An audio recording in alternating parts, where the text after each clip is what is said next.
today we have FX Reodo as a special guest, the Chief Marketing Officer for Capgemini Invent North America. And FX, welcome to our show. Thank you. Thank you for having me. I'm very excited. I think this is the things that I'm going to do today that I will like the most. So thank you for the invitation. I love that. I'm glad to hear it. So I'm going to ask you to just sit back for a second, and I'm going to share a little bit, give some background, and then we'll jump into the questions here.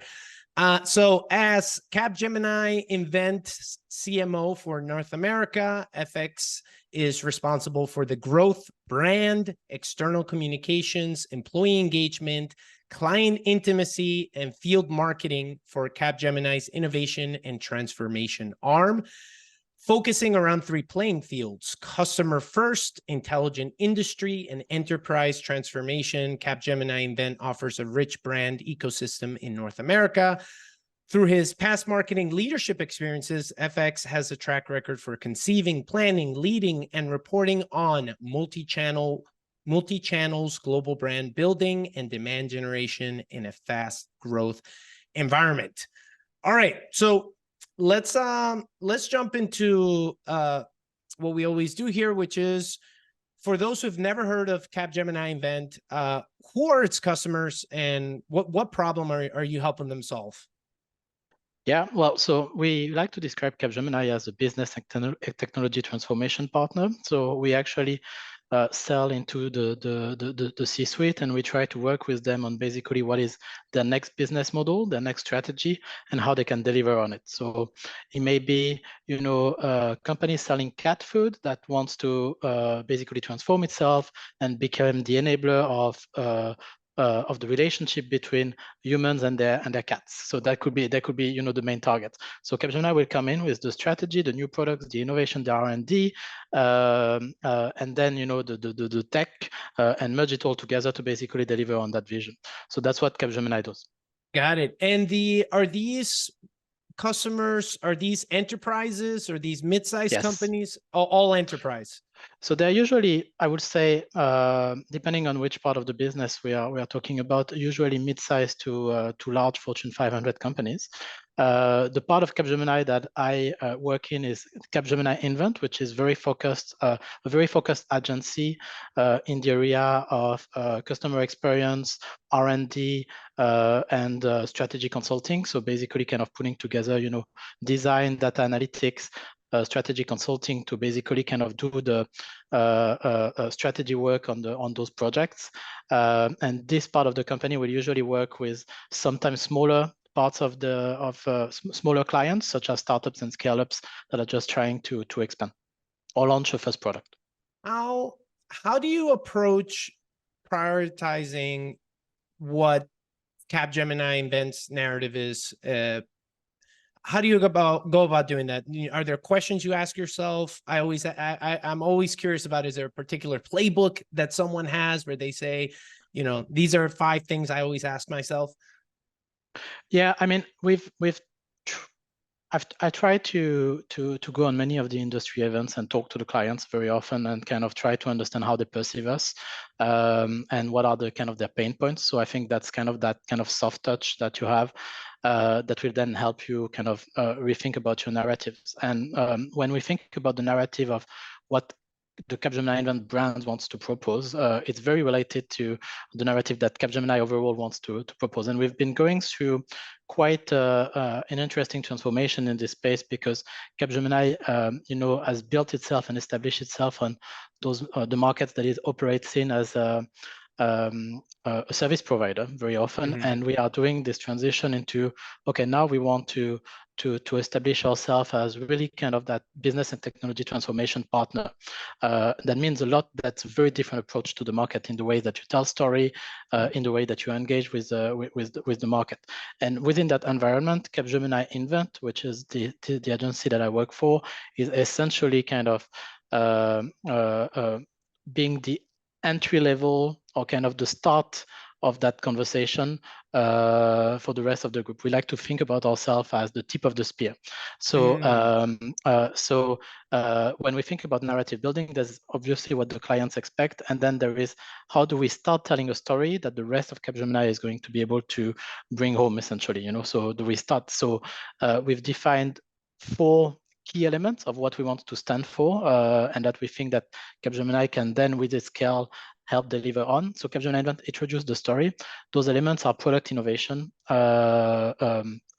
digital transformation, smart decision making through analytics, and the last one being new business model and the invention of new business model. So basically, the idea is how do we shape those narratives that then essentially help sell some of the rest of the services that Capgemini can offer. Have there been effective? Are there channels that have been more effective than others?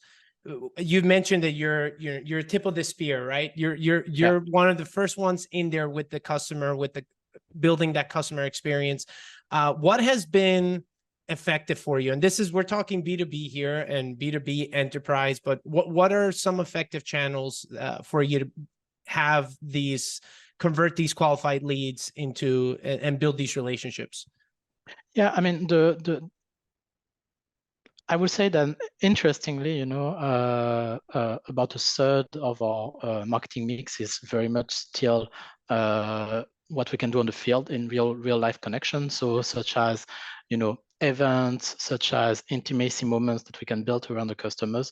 So I think this has been a very extremely historically important channels for us to sell, essentially. As we operate this transformation from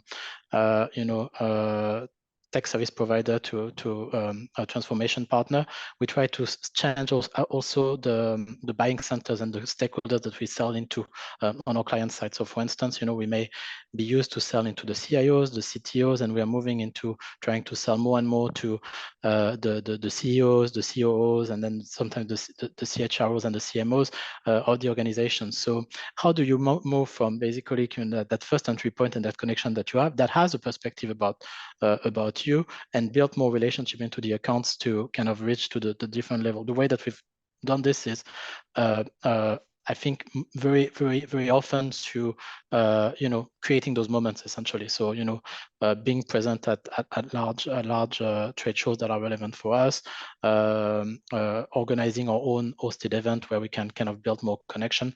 So that has still been a big part of our go-to-market. I was just going to jump into the field marketing. And I know that you mentioned a couple things, right? Conferences, events. How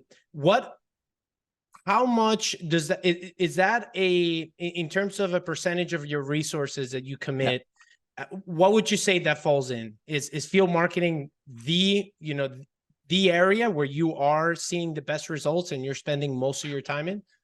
Yeah, I mean, it's been a decreasing level of investment for us, I think, compared to trying to move into more and more of the digital channels. I think one thing that we got to do more is also to increase brand awareness and very much kind of at the awareness level, making the market more aware of what Capgemini is today compared to what it was. So I think we've rebalanced a little. When I said about how moving back into the strategy, which is very much to sell outcomes or basically be the partner of a client or their transformation journey. How do you do this, and how do you change your marketing in order to be able to accompany that transformation? Well, in our case, what we've done is we've defined basically industry. We decided that the right go-to-market and the right approach was through the more and more through the industries and less through the services or the capabilities that we were trying to sell, right? So basically being able to, in the way that we plan for our content for the year and our campaigns, we've defined, a few industries that we care about, where key industry megatrends, I'll call them this way, in terms of what our clients care about in those industries that are not necessarily related to the services that that we share, but that we have that we Right. offer, but to expertise and how we can, through the services that we can offer, kind of solve for those industry mega trends. And then we've created around those mega trends what we call customer journeys that are basically different types of touch points during which we can engage with the customers and build our content pipeline based on those industries mega trends.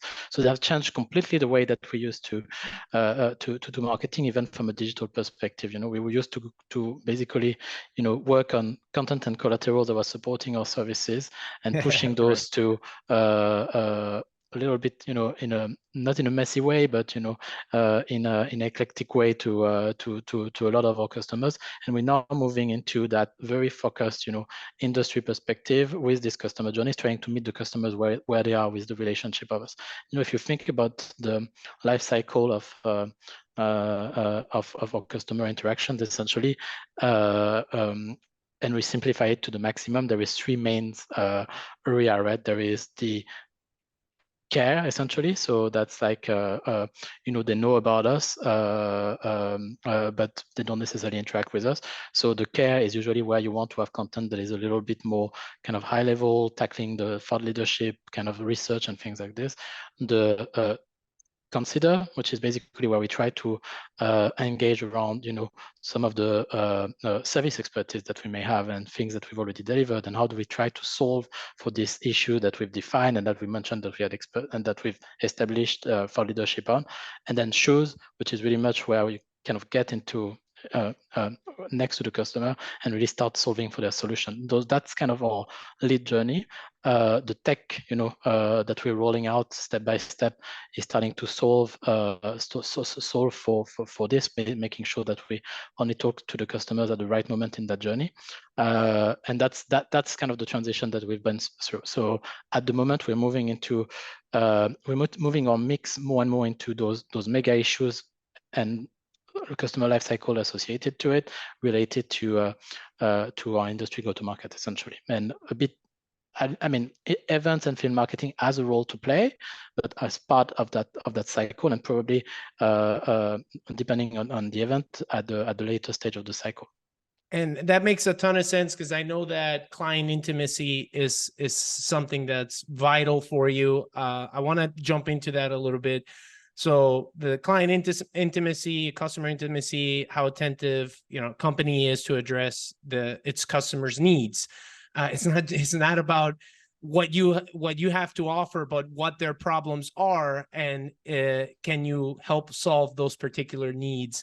And so, I'm curious, how can marketing in your marketing function, how can you promote that customer intimacy and create those strong connections? I know you talked about, yes, like being physically there at conferences, right? Okay, get it. Like that's something within the field marketing world and space. What are other ways in which you see that marketing can play a big role in customer intimacy? Yeah, I mean, this is a very interesting one that we work on very regularly. And to be very frank with you as well, this is something that we always have a little bit of a difficulty to assign KPIs with, to be honest, as well. How do you define intimacy, right? That's a little bit difficult. You can run customer surveys and things like this, but it's always something that you need to feel and that you need to work very hand in hand with sales and the account executives and other salespeople on the accounts to understand fully. My first answer on how do you build customer intimacy is to think about what is, for professional service firm, brand experience. How does your customer experience your brand? And the reality, if you're a consulting firm, or it's that the brand experience is the interaction with the consultants that work on the projects, right? So we have 370,000 people, maybe even more today, around the world. More than 15,000 in the US. They work every day with the clients on solving their problems, right? So those are channels of communications for us. They are they are the way that our customers experience the brand. So I think the culture element of it is very, very important. Capgemini was, I think, one of the first mover in being very aggressive around the topic of employee advocacy about 12 years ago. As a matter of fact, that was one of my first assignments at Capgemini.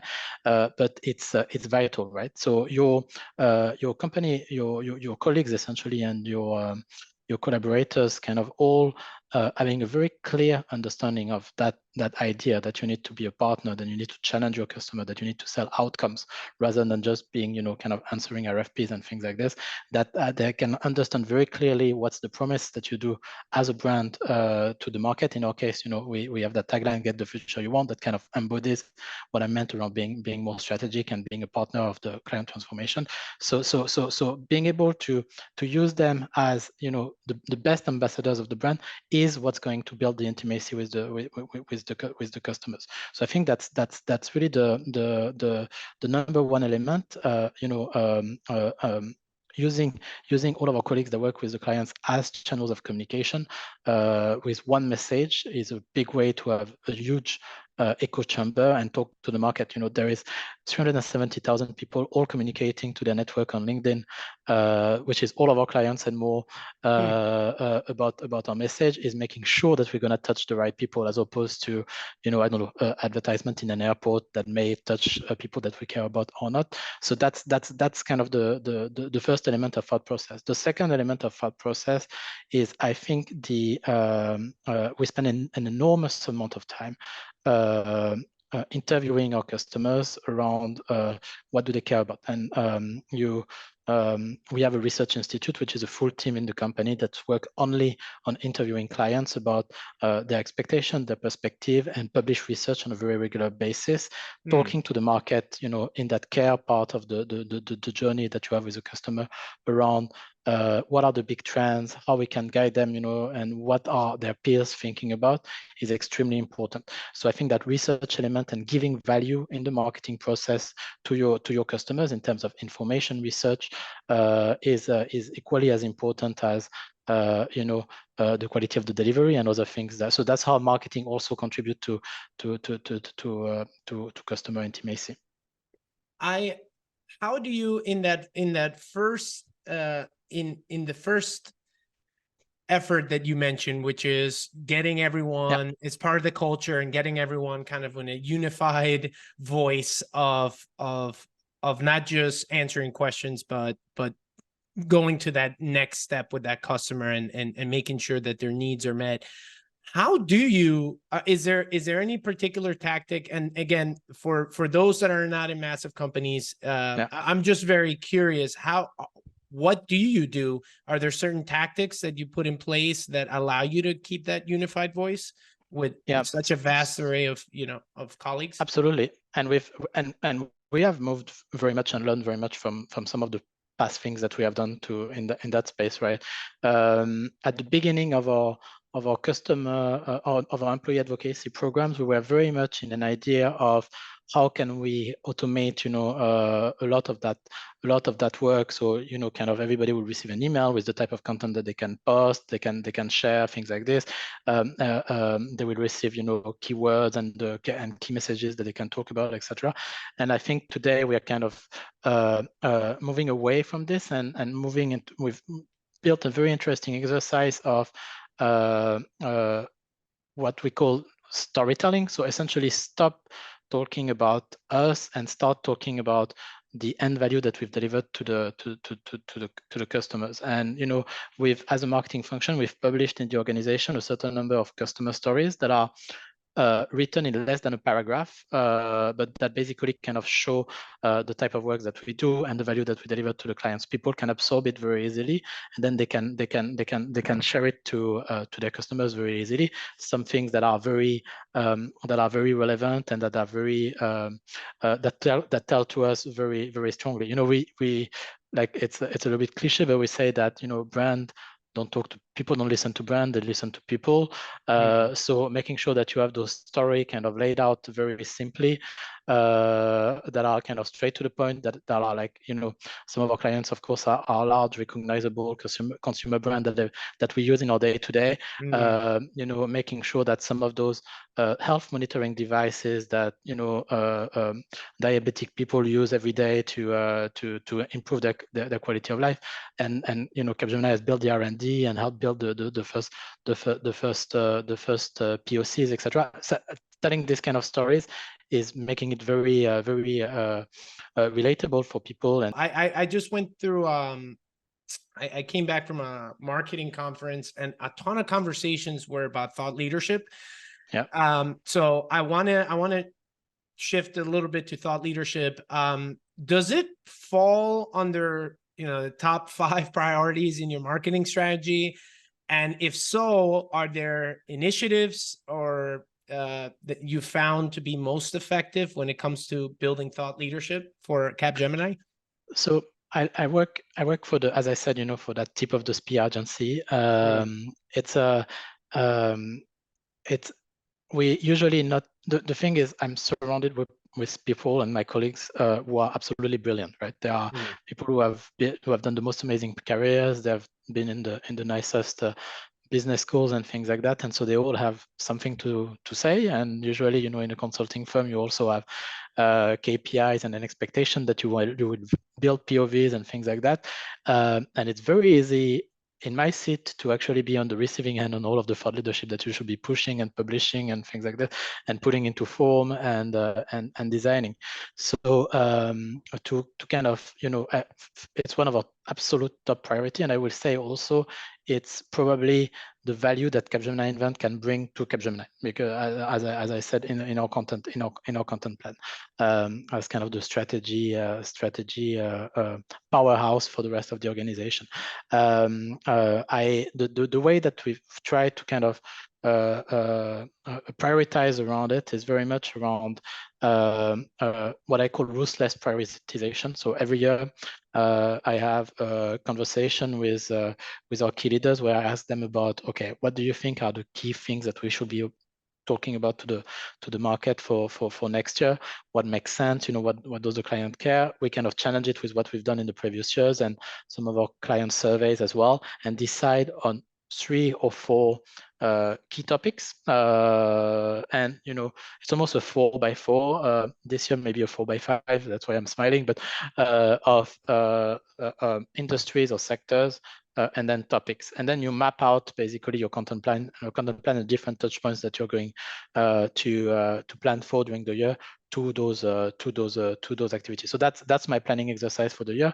But for leadership, number 1 priority, because you start by that element of defining what's the problem that we are going to solve before you go into, okay, well, now let's solve it through our services and offers and customer stories and other things that you use that proof point.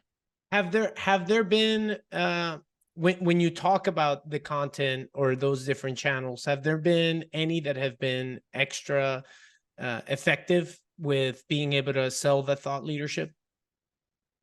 Yeah, I mean, what we've noticed, it's not one size fit all. It really depends on the topic.